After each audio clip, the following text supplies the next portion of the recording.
Barbie, the best mother-in-law, proud nan to her grandchildren and great-grandchildren. She wouldn't have any money left, would she, at Christmas? She never had any.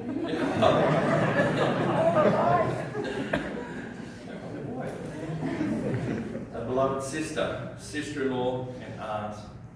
She's a loved mate to Jessie Dog, spoiled Jessie Dog very much, and she's a dear friend. And family and friends, today we gather for three reasons. Number one is to remember and cherish Dot's life and think about all that she's meant to us. Her great strength, determination to get through anything comes quickly to mind, but above all, Dot's love and care for her family. The second reason that we gather today is to support each other in our grief and share and say goodbye to Dot in her way. And that is to be surrounded by her family and friends, to celebrate her achievements, to play some of the music that she loved, and she wanted to be buried here at Granny. And she had some special requests for her casket, unusual, and flowers as well. The final reason that we gather today is to give thanks that Dot is free from this earthly body. We can say that she's had a battle with her health for a number of years. She's now released from any pains, concerns, or worries of this world.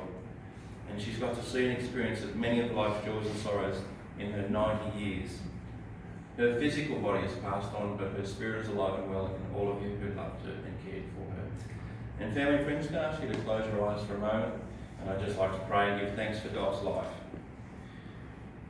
Dear Lord, we gather here today together to give thanks for Dot, who has blessed us all with the gift of her life, her love and her care. For her long span of over 90 years and the gifts of her strength and character. And God our Father, we thank you now for all of her life, for every memory of love and joy, for every good deed done by God, for every sorrow shared with us. We thank you for the life and for her passing from us. We thank you for the rest she now enjoys after working so hard. We thank you for giving her to us, and we thank you for the glory we shall share together when we are reunited. Hear our prayers through Jesus Christ our Lord. Amen. There's Jessie Dog.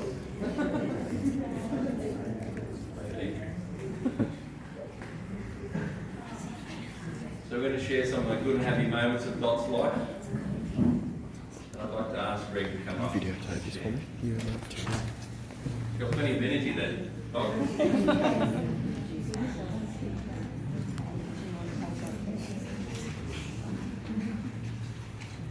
Thanks, Victor. Just like to thank the family for asking me to do this. There's a lot of us, and it's an honour to read it out. So if I stop at any stage, just bear with me. So, Dot Winifred Gilbert, nee Mason. Her mother was Winifred Hannah Mason, nee Pickett. Father was Thomas William Mason. Winnie and Tom were married at Ralston, the Central Tablelands, New South Wales, on the 2nd of the 12th, 1928. Winnie was 16 and Tom was 20. Dot was born on 4th of May 1929. They all lived at Moree at Aunt Maggie's house. Dot's mother died on the 18th of the 8th, 1934 from nephritis, I think that's how you say it, and peritonitis after a miscarriage. She was 21 years old and Dot was 5. She said she couldn't remember her mother. When she was 2, she also ate a pound of butter and she didn't go to hospital. Dot was sent to live with her grandmother and grandfather Pickett at Ralston. Dot wasn't happy there, but she remained there till the age of 9. She had no schooling. Her dog Molly used to grab her long hair as she was swimming. One day her father called at the house with his new wife and little half-sister Joan to pick her up. She was crying because she didn't know who they were. They went to live on grandmother and grandfather Mason's farm. She said they were nice. Dot never saw her dog Molly again.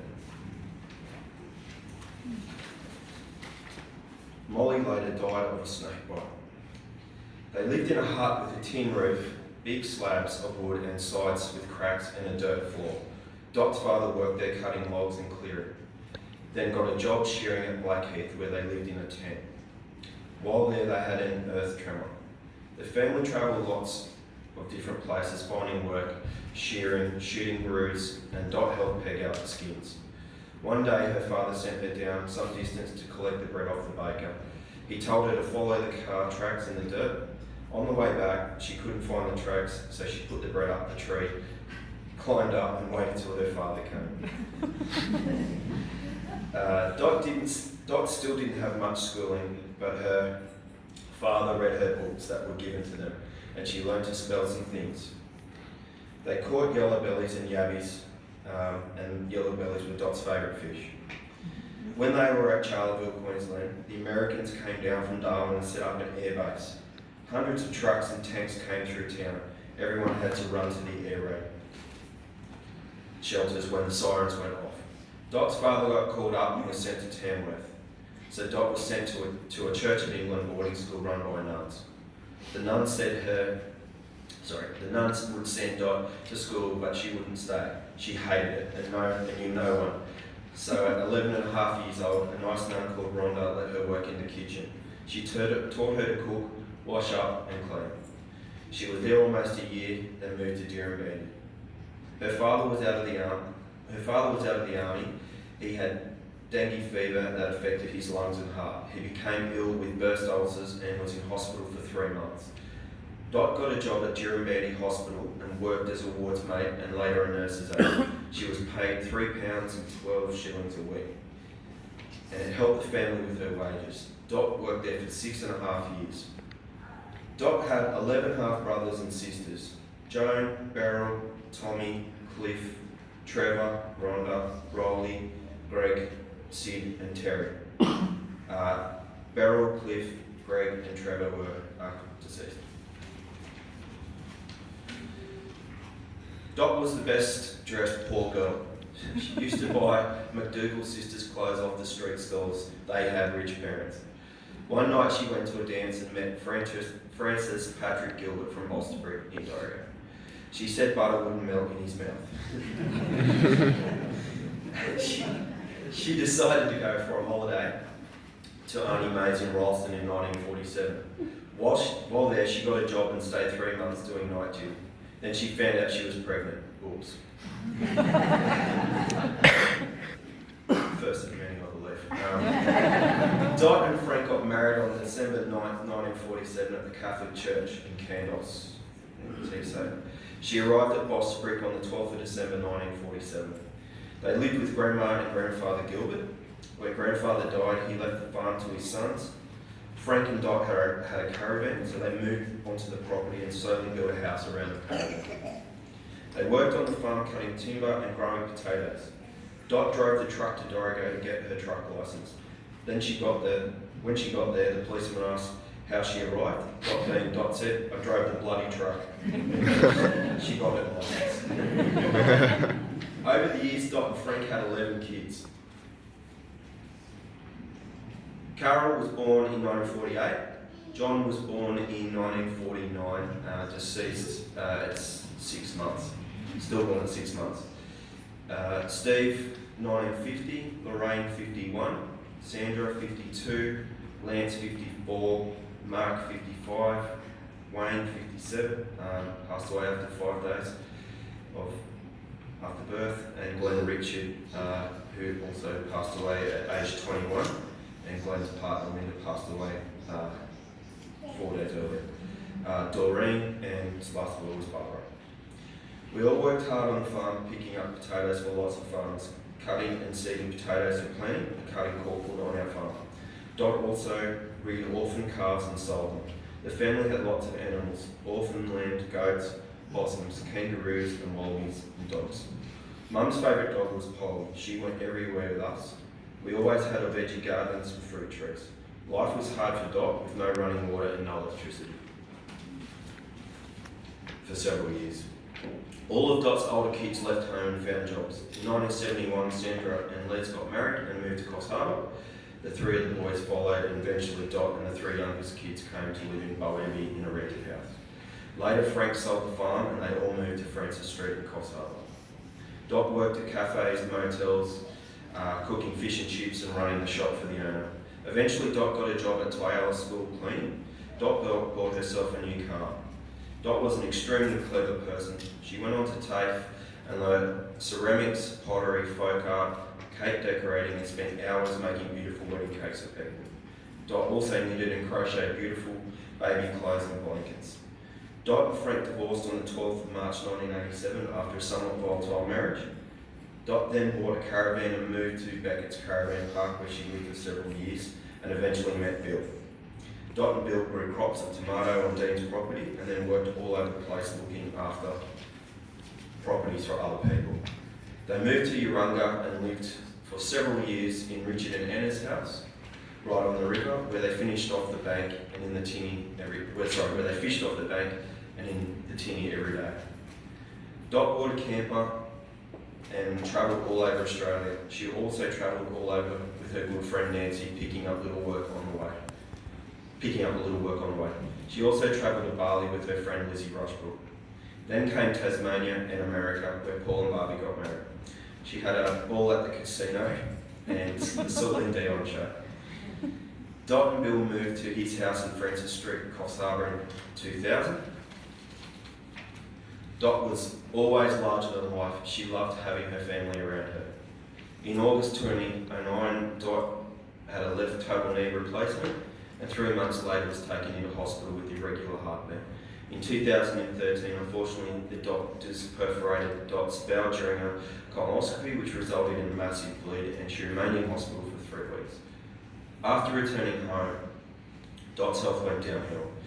Bill and Carol had to mostly do everything for her, and she was Dr. Mason had also diagnosed her with dementia and onset Alzheimer's. Bill's health then declined and he passed away on the 8th of October 2015. In November, Dr. Mason said Dot could no longer stay on her own or look after herself. She had dementia and early Alzheimer's. Dot was placed in St. Joseph Nursing Home in mid-December 2015. Dot loved going to the RSL club, winning meat trays, playing bingos and the pokers. She never forgot how to play the pokers. Her little dog Jessie was looked after by her granddaughter Cheryl in Grafton. Lorraine and Cheryl brought Jessie over for many visits, and Jessie never forgot Dot. Dot was very grateful to them and loved the visits. Dot met some nice ladies at the home, and all the staff loved her. She was no trouble to look after and was always jolly. Over the year, Dot's health declined. She suffered short-term memory loss, but never forgot her kids, grandkids, and great-grandkids. Dot has 22 grandkids and 19 great-grandkids.